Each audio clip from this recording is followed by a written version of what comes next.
আবারও সরকারি হাসপাতালে মহিলা চিকিৎসককে হেনস্থা গালিগালাজের অভিযোগ উঠেছে মালদায়। জানা গিয়েছে মালদার মালতীপুর গ্রামীণ হাসপাতালে এক বয়স্ক ব্যক্তি পিঠে ব্যথা নিয়ে হাসপাতালে গিয়েছিলেন। কর্তব্যরত মহিলা চিকিৎসক অনুরাধা মৈত্র সেই মতো চিকিৎসা শুরু করেন।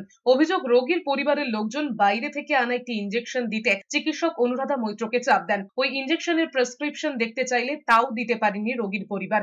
অনুরাধা মৈত্র ইঞ্জেকশন দিতে অস্বীকার করায় রোগীর পরিবারের লোকজন রীতিমতো গালিগালাজ করেন, হুমকিও দেওয়া হয় বলে অভিযোগ। ঘটনার পর কার্যত নিরাপত্তাহীনতায় ভুগছেন হাসপাতালের চিকিৎসক সহ স্বাস্থ্যকর্মীরা। একজন একটা মেডিসিন একটা ব্যাগ থেকে বের করে দিয়ে আমাকে বলেন যে এই ইঞ্জেকশনটা পুশ করতে হবে। আমি তাকে জানাই যে এটা কিসের ইঞ্জেকশন এবং কেন তাকে দিব। বলেছেন যে এটা নাকি খুব জরুরি ইঞ্জেকশন, নাকি দিতেই হবে, 6টা নাকি আগে দিয়েছে। আমি জানাই যে তাহলে প্রেসক্রিপশন দিন, প্রেসক্রিপশন ছাড়া আমি দিব না। তারা প্রেসক্রিপশন নিয়ে আসেনি এবং তাদের বক্তব্য যে আমি নাকি অ্যাজ এ ডক্টর আমাকে নাকি যাই পেশেন্ট আসুক আমাকে বাইরের ইঞ্জেকশন নিয়ে আসলেও তাকে দিতে হবে, এবং তাকে যখন দিতে রাজি হয়নি এবং তাকে সে অকথ্য ভাষায় গালিগালাজ করে আমাকে এমার্জেন্সিতে।